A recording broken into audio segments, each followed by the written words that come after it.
Have you ever walked out of a meeting and thought, why did I freeze? Why didn't I speak up? Why did I let them control the room? You're not lacking intelligence, you're not lacking ambition. What you're missing is inner command, the kind that keeps your mind calm when pressure rises.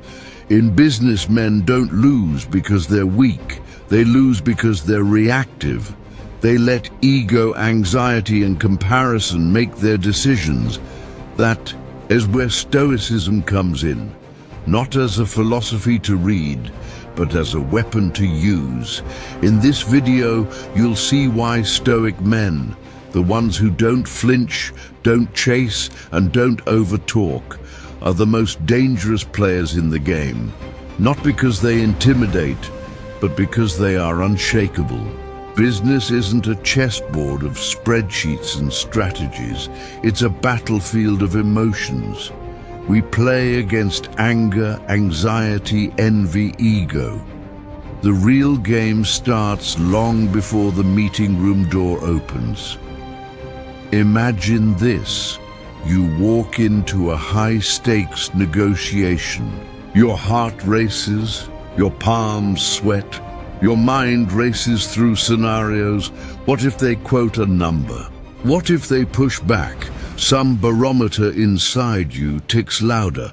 Then they make an offhand comment about your team's performance, and suddenly you feel the heat rising. Your guard drops, you tilt forward, you interrupt, you argue, and by the end, you've lost more than just money. You've lost command. Here's the truth. It wasn't the content of what was said, it was the content of what was happening inside your head. Because in that moment, you stopped leading your mind and started reacting. Your nervous system hijacked your performance, that emotional hijack. It's subtle, like a fog settling. When you least expect one moment, you're calm or collected, ready to speak. The next, you're rattled, defensive, aligning your identity to their perception. You've shifted from thinking to reacting. That shift, it's the real battlefield, not the deal on the table, not the words people are saying, but what those words trigger inside you. Anger makes you loud. Rigid, predictable anxiety makes you speed up your speech. Stumble, hedge comparison makes you insecure. You start proving, justifying, over-explaining. When you lead with emotion, you give away your power. You allow the room to shape you, and you end up playing defense instead of offense, but it doesn't have to be this way. There is a way to step into the room. Feel the pressure and not flinch. Feel the judgment and not shrink. Feel the uncertainty and not grasp for approval, because that's what Stoicism trains. Not stoic posture or stiff face, but mental sovereignty. Here's how it works. You learn to see the fog before it settles. You feel the tension, yes, but you don't let it reroute your trajectory. You acknowledge the anxiety. Take a breath and bring your focus back to the facts, to your purpose, to what you're here for. That pause is everything. It separates the leader from the reactor. It allows you to redirect, to choose clarity over chaos, to choose purpose over panic. And here's a Stoic line. For that moment, Epictetus said, "It's not what happens to you, but how you react to it that matters." Understanding that is the start. Not with planning, not with studying more tactics, but with mastering your own mind, because in business, the loudest voice isn't the strongest. The most emotional isn't the winning. The man who controls his inner world wins the outer one. So in this chapter, we're not just chasing strategies, we're reclaiming mental authority, we're practicing the pause, letting clarity lead, and turning emotions into quiet allies instead of noisy saboteurs. In business, you're not just dealing with markets, you're dealing with people, and people come with agendas, insecurities, and tactics. Some push your buttons to gain ground, others bait your ego to make you overextend. Many smile while quietly trying to unbalance you. And here's the truth, most don't admit you're not being manipulated because you're naive. You're being manipulated because you're emotional, because you still react. That's why Stoicism isn't just a mindset. It's a shield not made of steel, but of stillness. Imagine you're in a room, you're presenting a strategy. A colleague interrupts, throws in a sarcastic comment. All eyes shift to you. The trap is set. Most men would defend themselves, try to sound smart, try to prove the other wrong. They'd react, fall into the frame set by someone else. But the Stoic doesn't. He pauses. He looks. He sees beyond the surface. He understands. This isn't about logic. This is about dominance, about energy, and the person who controls the emotional tempo of the room controls the room. So he breathes, holds silence for a second longer, maybe two, and then he responds with calm, with precision. Or maybe he chooses not to respond at all, because power doesn't always speak.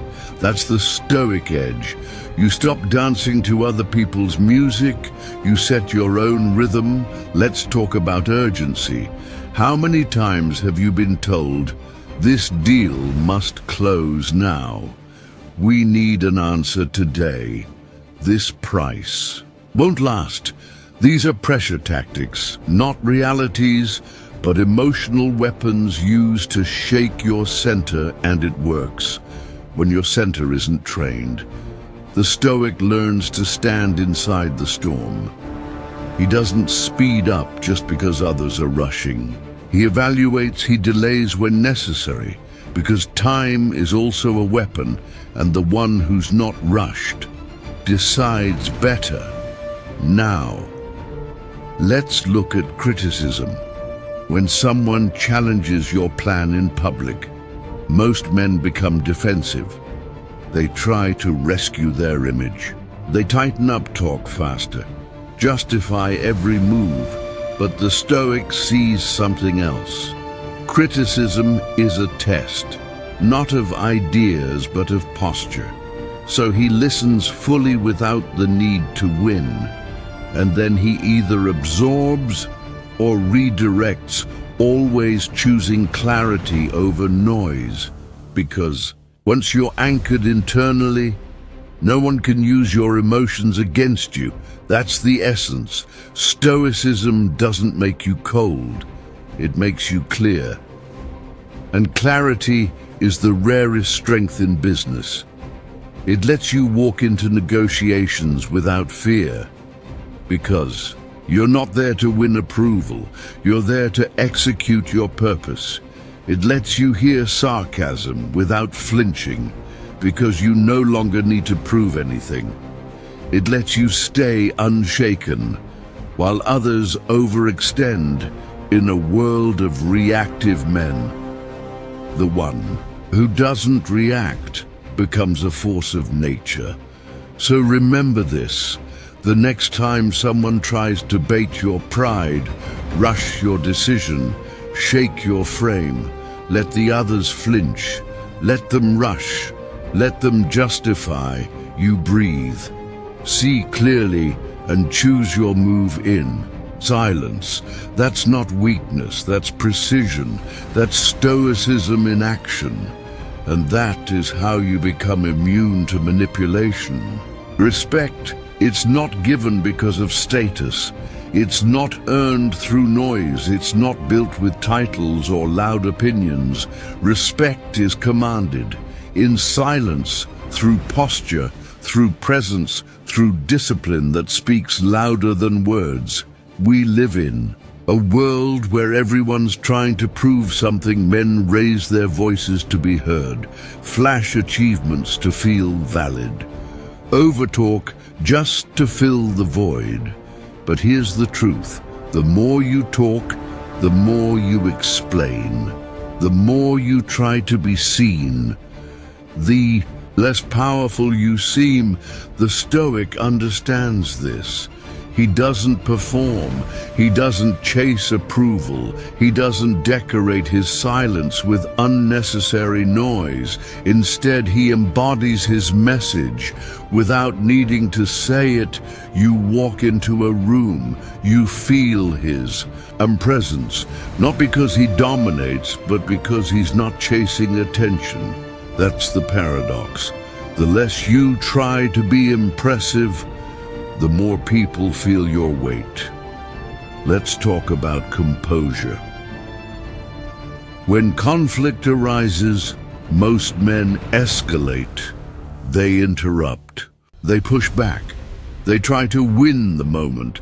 But the Stoic does something different. He holds his frame. He listens. He measures. And when he speaks, it cuts through, not because it's loud, but because it's clean, direct, unattached. Marcus Aurelius wrote, "The best revenge is to be unlike those who wronged you." It's not about clapping back, it's about staying rooted while others unravel.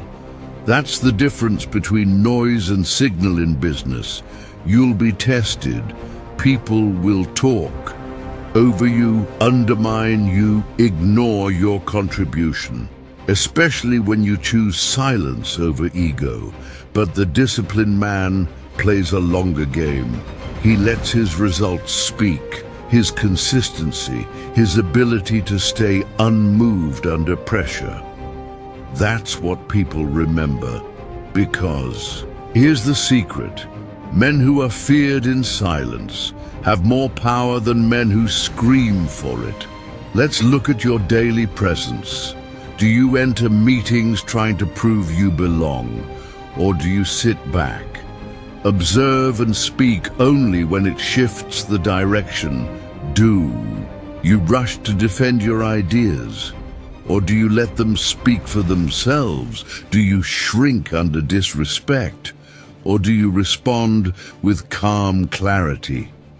Silent discipline isn't passivity, it's containment.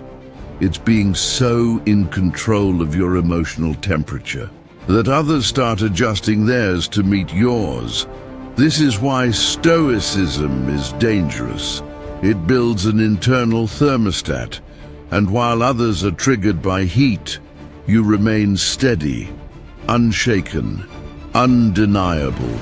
When you don't react, you become unpredictable, and unpredictability is power.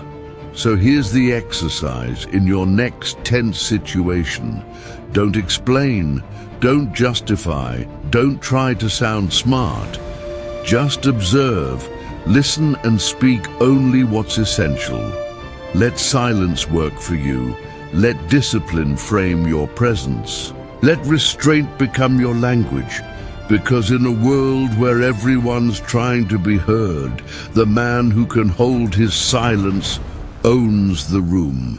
At some point, all philosophy must land on the ground. It must show itself in results, in clarity, in real progress, because principles without movement are ornaments, and Stoicism was never meant to be ornamental. It was built for action, built for war, built for the marketplace. And here's what separates the Stoic man. He doesn't just think better, he moves better. He doesn't just control emotion, he makes decisions faster because he's not clouded by noise, he's not negotiating with doubt. He doesn't outsource his direction to opinion. Let's talk about the modern workspace. It's full of smart men, but most of them are stuck. paralyzed by what if, by fear of judgment, by analysis that never ends. The Stoic, he cuts through. He sees the chaos but doesn't become it. He sees the options but doesn't drown in them, because he's anchored to values, to a direction, not to moods that gives him an unfair advantage while others wait for permission. He acts while others try to look certain. He actually is, and that certainty doesn't come from arrogance. It comes from quiet preparation, from mental training, from knowing that even if it fails, his center stays intact. That's the game. You become dangerous, not because everything you touch turns to gold, but because failure doesn't shake you. You learn, you adjust, you keep moving. No drama, no collapse. Let's say there's a project deadline and your team is overwhelmed. The typical leader pressures, panics, yells, creates noise. But the Stoic leader, he scans the room, he removes friction, he calms the fire, and in doing so he speeds everything up, because emotion slows execution, but clarity multiplies it. You don't need to be louder, you need to be sharper. You don't need to convince others, you need to act so cleanly that they feel your conviction. Let's be clear. This isn't about being emotionless. It's about using emotion without being used by it. Anger can fuel, but not lead. Fear can alert, but not dominate. The Stoic man learns to keep these flames in the right chamber under control, directed, aligned. That's why growth for him isn't chaotic. It's intentional. It has weight. He doesn't jump at every opportunity. He filters. He knows what's noise and what's purpose. That discipline accelerates him, because when your mind is calm, your execution becomes lethal. You spend less time in doubt, less energy in debate, and more energy in action. And over time, that builds momentum, that builds proof, that builds undeniability. You no longer need to declare you're a leader. People feel it because your life, your results, and your presence all say the same thing. That's what Stoicism produces, not theory, but transformation. So if you want real outcomes, don't start with hustle. Start with clarity. Don't chase speed. Build stillness, because from stillness comes the most precise movement. And from that movement comes the man who can't be stopped, because he no longer needs to be loud to lead. In business, most men are chasing edge through noise tactics, impressions, volume. But the edge isn't outside, it's internal. It's the man who sees clearly, moves precisely, and stays grounded when others panic. That man is Stoic. He doesn't beg for respect, he embodies it. He doesn't force decisions, he makes them from stillness, because power, real power, is not in dominance, it's in discipline. So if you want to become dangerous, not through aggression, but through clarity, not through show, but through presence, start where it matters. Train your inner world and watch your outer world shift. Here's your challenge. In your next meeting, hold back, observe. Speak only what's necessary, and let your silence say more than your words ever could. If this message hits where it should, if you're done with shallow noise and ready to build clarity that moves the world around you, then subscribe. This channel is not for everyone. It's for those who want to be unshakable.